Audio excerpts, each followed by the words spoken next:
वैदिक गुरुकुल नाशिकचे प्राचार्य शांताराम शास्त्री भानोसे सध्या अयोध्येमध्ये आहेत आणि अयोध्येतल्या रामलल्लांच्या मुख्य मूर्तीची जी प्राणप्रतिष्ठा होणार आहे त्या प्राणप्रतिष्ठा सोहळ्यामध्ये ते सहभागी असणार आहेत। नाशिकसाठी अभिमानाची बाब आहे की आपण नाशिककरांचे प्रतिनिधी म्हणून या ठिकाणी या सोहळ्यात उपस्थित राहत आहे। नेमका हा विधी कसा असणार आहे, कालपासून 18 तारखेपासून जे विधी सुरू आहेत ते नेमके कसे आहेत? श्री रामलल्लाच्या मूर्तीचा प्राणप्रतिष्ठा महोत्सव हा 18 तारखेपासून 22 तारखेपर्यंत मुख्य प्राणप्रतिष्ठा विधी महोत्सव सुरू आहे। पैकी 18 तारखेला रात्री 12 वाजता भगवान श्री रामलल्लांना विराजमान केलं गेलं रात्री 12:30 वाजता गाभाऱ्यामध्ये। 19 तारखेला सकाळी पहाटे 3:45 वाजता ब्राह्ममुहूर्तावरती कूर्मशिला, ब्रह्मशिला, पिंडिकान्यास इत्यादी जे मूर्तीच्या खाली जवळजवळ कमरे इतका असा संपूर्ण ओटा आहे आणि त्या ओट्याच्या आतमध्ये 1.25 किलो जवळजवळ 1.25 किलो सोन्याचं रामयंत्र हे तिथं ठेवण्यात आलेलं आहे। त्याच्यामध्ये हिरे, माणकं वगैरे इत्यादी पंचरत्न, नवरत्न 27 प्रकारचे सगळे वेगवेगळे प्रकारचे रत्न, नंतर जगभरातून आणलेलं 156 देशातील कलशांचं पाणी हे सगळं एकत्र करून त्या चौथऱ्यावरती ठेवून म्हणजे ओट्यावरती ठेवून त्याला वेदिका असं म्हणतात। त्या वेदिकांचा क्रम आहे कूर्मशिला, ब्रह्मशिला, पिंडिका आणि त्यावरती मूर्ती फिट होऊन म्हणजे स्थापन करून हे सगळे विधी 18, 19 आणि ह्या दिवशी संपन्न झालेले आहेत। आज 20 तारखेला जवळजवळ हवन चालू आहे नवकुंडात्मक आणि हवन होत असताना दुपारच्या वेळेला संपूर्णपणे जे 108 जलांमधनं वेगवेगळ्या नद्या, समुद्र येथून आणलेलं जे पाणी आहे त्या पाण्यामध्ये 100 औषधींना एकत्र करून त्याचा काढा केला जाणार आहे। त्याला औषधी स्नपन असं म्हणतात आणि तो स्नपन विधी हा आज दुपारच्या सत्रामध्ये गाभाऱ्यामध्ये होणार आहे, संपन्न होणार आहे हा सगळा विधी। आणि म्हणून त्यामध्ये शय्याधिवास, जलाधिवास, पुष्पाधिवास, घृताधिवास, धान्याधिवास असे वेगवेगळे प्रकारचे अधिवास म्हणजे त्याच्यामध्ये प्रत्यक्षतः मूर्तींना ठेवलेलं असतं। अधिवस्यते ती अधिवासः म्हणजे ज्यामध्ये ज्या वस्तूंमध्ये ती मूर्ती राहते त्याला अधिवास असं म्हटलं जातं। तर सगळ्यात पहिल्या दिवशी जलाधिवास संपन्न झाला। जलाधिवासानंतर दुसऱ्या दिवशी घृताधिवास म्हणजे तुपामध्ये काही वेळेस ती मूर्ती ठेवली। त्यानंतर घृताधिवासानंतर पुष्पाधिवास, संपूर्ण कमळाची फुलं ही संपूर्ण आणली होती आणि त्या कमळाच्या 1000 फुलांमध्ये त्या मूर्तीला ठेवण्यात आलेलं होतं, त्याला पुष्पाधिवास असं म्हणतात।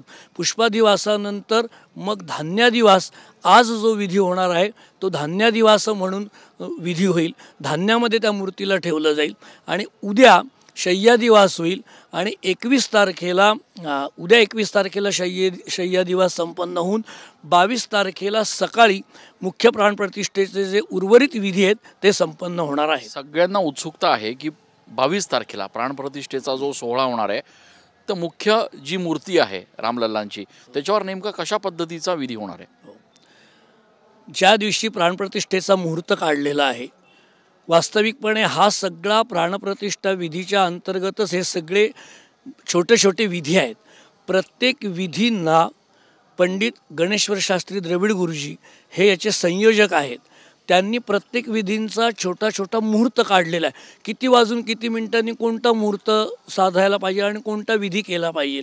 तर 22 तारखेला पहाटे ब्राह्ममुहूर्तापासून गाभाऱ्यामध्ये 4 वेदांचं मंत्रपठण हा एक त्यातला भाग आहे।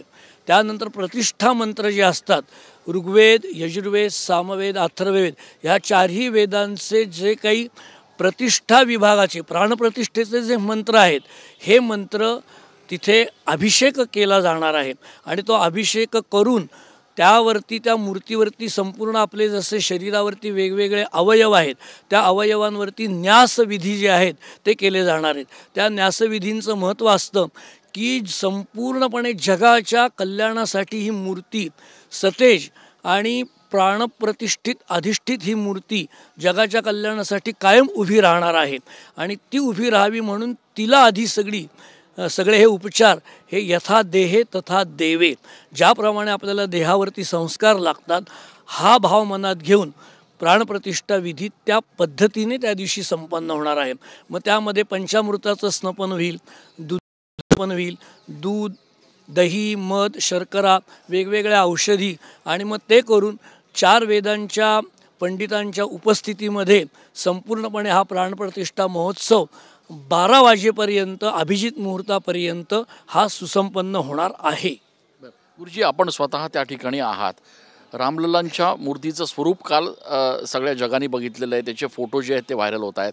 या मूर्तीचं वैशिष्ट्य आपल्या नजरेनं नेमकं कसं बघायला मिळतं आहे, काय सांगाल त्याची वैशिष्ट्य? ही जी मूर्ती आहे ही मूर्ती बालस्वरूपामधली आहे।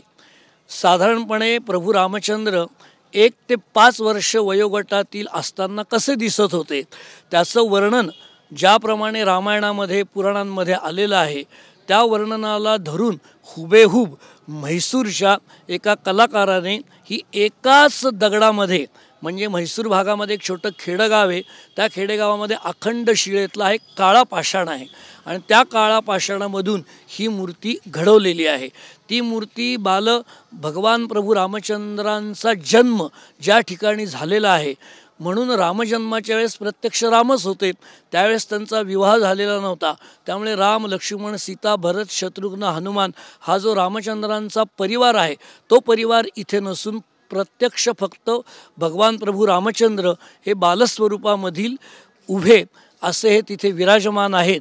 आणि ती मूर्ती कोरत असताना रामलल्लांच्या बाजूने, म्हणजे भगवान प्रभू रामचंद्रांच्या बाजूने दशावतार कोरलेली आहेत। शंख, चक्र, गदा, पद्म आणि भगवान विष्णूचे जे 10 अवतार झालेले आहेत ते 10 अवतार आजूबाजूच्या महिरपीमध्ये, संपूर्ण अशी बाजूची जी महिरप आहे त्या महिरपीमध्ये कोरले गेलेले आहेत। हे या मूर्तीचं वैशिष्ट्य आहे। एक सगळ्यात शेवटचा प्रश्न की संपूर्ण जगभरातल्या लोकांना आता या ठिकाणी यायचं आहे, येऊ शकत नाही आहेत, प्रत्येकजण आपल्या आपल्या भागांमध्ये रामलल्लांची प्रार्थना करणार आहे, उपासना करणार आहे। सगळ्यांना तुम्ही काय सांगाल की त्या दिवशी 22 तारखेला इथे आतमध्ये प्राणप्रतिष्ठा सुरू असताना कुठला जप करावा, कुठली उपासना करावी, रामलल्लांचं कसं स्मरण करावं? राम रामेति रामेति रमे रामे मनोरमे सहस्रनाम तत्तुल्यम रामनाम वरानने असं आपल्याला हा श्लोक मिळतो। राम असं म्हटल्याबरोबर आपले सगळे पाप धुवून जातात, रा असं म्हटलं तर पाप बाहेर येतं आणि म असं म्हटलं की पुण्यसंचय होतो। आणि म्हणून श्रीराम जयराम जय जयराम हा त्रयोदशाक्षरी रामतारक मंत्र हा आपल्याला कलियुगात सांगितलेला आहे आणि तो सर्वांनी प्राणप्रतिष्ठा महोत्सव चालू असताना जर जप केला तर स्वतःचंही कल्याण होणार आहे आणि संपूर्ण विश्वामध्ये भारतीय संस्कृतीचं पुनरुत्थान, पुनर्जागरण होण्यासाठी मदत करणार आहे आणि विश्वगुरूकडे वाटचाल होण्यासाठी रामनाम हाच तारक मंत्र आहे। भगवान शिव पार्वती देखील रामनामाचा जप करीत असतात आणि म्हणून रामनामाचं महत्त्व आहे। आपल्याकडे स्वामी श्री समर्थ रामदास स्वामी किंवा गोंदवलेकर महाराज इत्यादी सगळ्या सत्पुरुषांनी, संत गजानन महाराजांनी सुद्धा श्रीराम जयराम जय जयराम हा त्रयोदशाक्षरी रामतारक मंत्रांचाच जप हा कलियुगामध्ये करायला सांगितलेला आहे आणि म्हणून त्याचं महत्त्व खूप आहे। खूप खूप धन्यवाद। आपण एवढी सविस्तर आम्हाला सगळ्यांना माहिती दिली। ते एकूणच या संपूर्ण प्राणप्रतिष्ठा सोहळ्याची विधिवत पूजा कशी असणार आहे, त्या दिवशी नेमका सगळ्यांनी कशा पद्धतीनं जप, अनुष्ठान, तप करायचं आहे या संदर्भातली माहिती आपण जाणून घेतलेली आहे आणि त्यामुळे आता सगळ्यांनाच ओढ लागलेली आहे ती 22 तारखेला होणाऱ्या या ऐतिहासिक सोहळ्याची। कॅमेरा पर्सन आकाश येवलेसह मी चंदन पूजा अधिकारी, TV9 मराठी।